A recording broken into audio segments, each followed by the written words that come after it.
Now in the automotive world, getting heads to turn and take notice is at the forefront of design. Most of the time you go bigger is better is going to be the first go-to choice. But here with the 2014 Fiat 500, the opposite is possibly the mindset. Hey, and welcome to this edition of Road Warrior. I'm your host, Grant Roberson. What we're going to do is actually take a quick glance inside this 500 to see what makes heads turn and if it can really size up to the competitive market.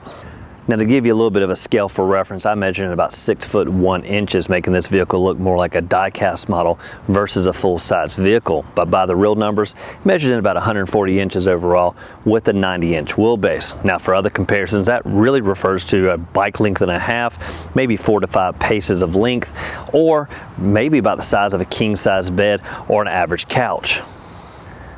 Now, by those numbers, the Fiat doesn't measure up to the American way of thinking, which bigger is better, but really downsizes your overall mindset. Now, this is nothing new to the American way, as the VW Beetle and the Mini Cooper have really set the tone. The Fiat obviously coming in late to the American segment, but has been around for decades.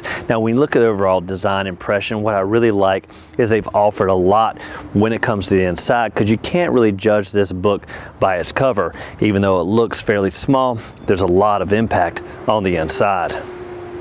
Now, when it comes to this compact market, there are tons of offerings, all of them really doing about the same thing, delivering a two-door design, decent interior comfort, and an overall small, compact-like styling. Now, what the difference really comes down to is the exterior pizzazz. And what's happening is a lot of manufacturers are going to kind of a cookie-cutter approach, almost mirroring one another. But when it comes to Fiat, they've really carved a niche over the last decades, really going this stylized silhouette that makes no apologies, because overall, it is kind of quirky. You've got this kind of bullnose front end, bubbled headlights, and again, that stylized profile that Fiat is known for. Now, if you've never experienced a Fiat firsthand, I kind of refer to it as being quirky, but this is not a small man syndrome, because it makes no apologies for looking the way it does. Now, one thing I look at for small vehicles is really getting rid of the tackiness, and what I'm referring to as chrome accents. I just don't like them when it comes to small vehicles. Now, this one, they've really minimized it, really down to the door handles, on the front grille, and a little bit on the back end. Other than that, it's really body color all the way around with some kind of nice black inserts. Now, if you add too much chrome to a vehicle like this, it almost looks like a little boy wearing too much gold chain. Now, one of the biggest things you want to do on a small vehicle like this is kind of minimize the aggravation, and one of the first key features of that is literally the key. Now, we've test drove a lot of other vehicles, and most of them come with the smart key system, allowing you to walk up to the vehicle hands-free, press a button, and unlock the vehicle with ease. Now, that just wasn't the case here on the Fiat 500. It came with the old traditional. Now, it may sound trivial, but minimizing aggravation to me is key on a small vehicle, because you can really start to add up aggravations as a 6-foot person like me climbs inside a small offering, and you really don't want to have that really with the first experience of pulling on the door handle. Now, one area that was surprisingly not aggravating was really the rear cargo space on this hatchback model. Now, again, this is where the smart key system really would come into play, because there's no real handle there, but really electronic-like release. Now, it doesn't really come into play here because, again, there's no smart key system. Instead, you kind of got to hit the rear hatch unlock. That's going to allow you to kind of pop this with ease. Now, once open, you're going to kind of notice a decent amount of space. Now, there's a huge opening here. Really, that's going to come into play when you lay these seats down, which we'll get into a minute. But when you look at the offering here, it's about 9.5 cubic feet of space, which is fairly decent, and it really feels a lot bigger than that because you can really stack things up. Now, one thing you're going to notice with this kind of rear angle, it's not straight up like you're going to have it on an SUV. So as this angles back, items that are square really aren't going to fit the bill, because they're going to hang past the glass area. Now, what that means is you're going to really need to fold down those rear seats, which I'll show you in just a second. Now, minimizing aggravations is key, but there's just one area where you just can only do so much, and that's in this rear passenger cargo area.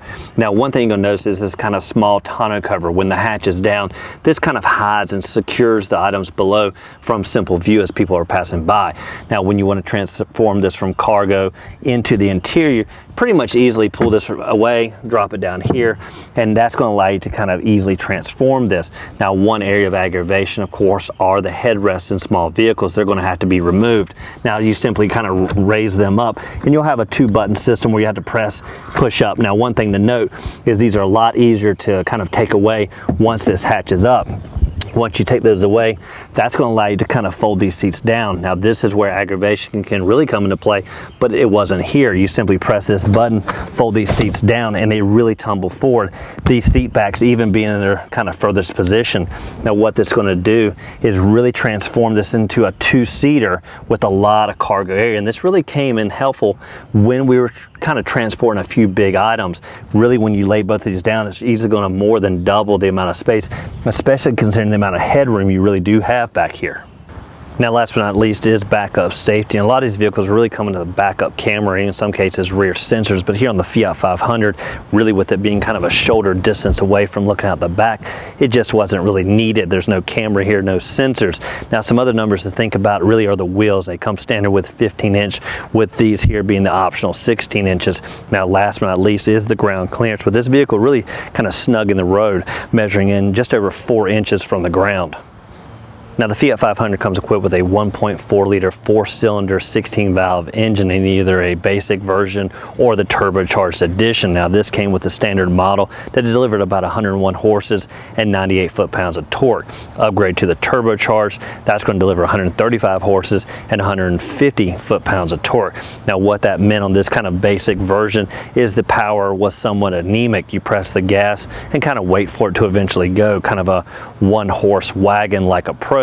Now it wouldn't hurt to upgrade to the turbocharged because fuel economy really doesn't suffer between the two engines. You're going to still average between 27 to 34 miles per gallon.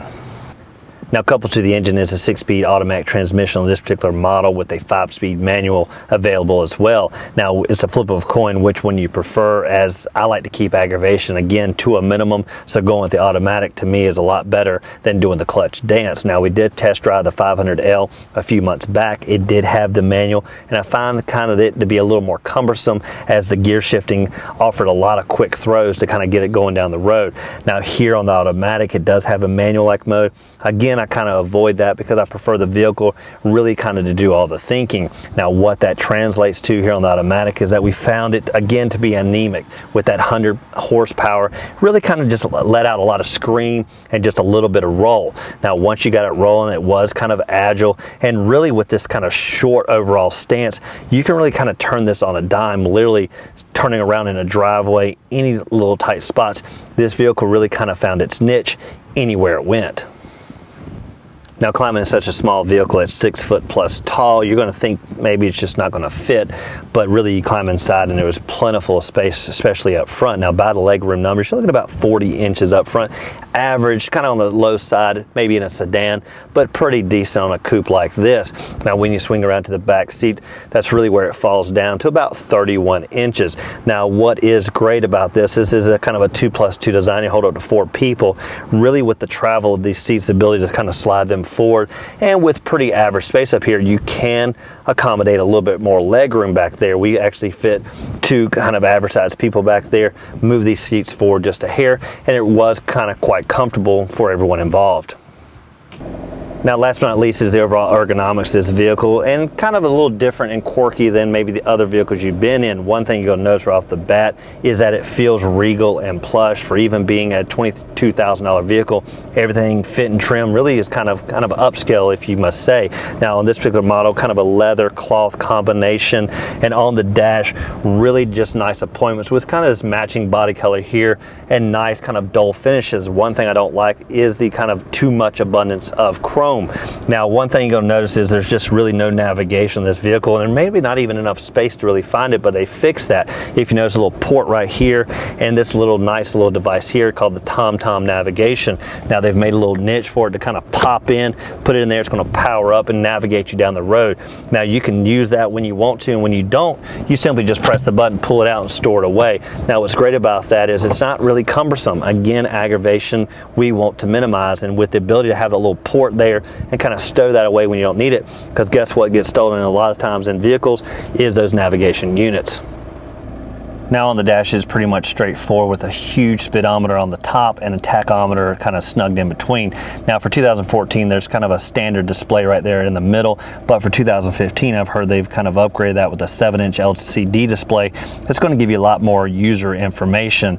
Now again on the dash there's no room really for a huge navigation. Again, that's going to be replaced with that kind of TomTom system that you can equip on the dash. Now one thing we did find, this is a powered, you know, radio, typical with XM and all that, but one thing that we did note, that when you turn off the car, the radio still seems to be on. You actually have to power it off each time, otherwise the radio is just going to keep going, maybe kill your power. So it appears the power on the radio is not really equipped with the on-off of the car. Now you have to remember this is kind of a $20,000 vehicle, but the fit and trim really just kind of makes it feel like a lot more. Right here in the center of the dash specifically, with the nice digital display for the temperature, the fan control, and really kind of the minimalistic kind of buttons that are nice and simple. No huge knobs and no over chrome. Now as you look around, you're going to find that the actual window controls are here in the center cluster as well. Something that takes a little getting used to, as there's not really any controls on the doors. Now one thing you can look around everywhere on this vehicle and not find is a door lock for the vehicle. You just can't unlock the doors with any button. I could not find the lock anywhere I looked. Now this became a problem as a passenger on the passenger side wanted to climb inside. The door was locked. I really looked, struggled, and could not find a door lock anywhere in the vehicle. Now there is no center console in this vehicle, but you will find dual cup holders down below, and there's kind of a bigger size cup holder kind of right in the middle here. Now this is great for those really big size items. They'll fit here. Now that really kind of means this is kind of a 1 cup holder versus 3 or 2 or whatever. So once you put a big item there, it's not going to hold anything out. Now there's a little niche up above, kind of holds a cell phone or other items, and you'll have a power adapter right here. Now one thing I did not find was a USB connection. Something I don't use that often, but it helps when you want to charge your device, and that's kind of the only connection you have. I didn't find the USB again anywhere on this vehicle. Now that does it for this edition of Road Warrior and our test drive behind the wheel of the 2014 Fiat 500, a vehicle that measured in just a little bit bigger than a bike and has a little bit more power than a 1-horse wagon. But where this vehicle really kind of fits into the market, it has that quirky exterior that makes no apologies and really holds its own. Now again, I'd like to thank you for watching this edition of Road Warrior, and as always, keep both hands on the wheel and eyes straight ahead.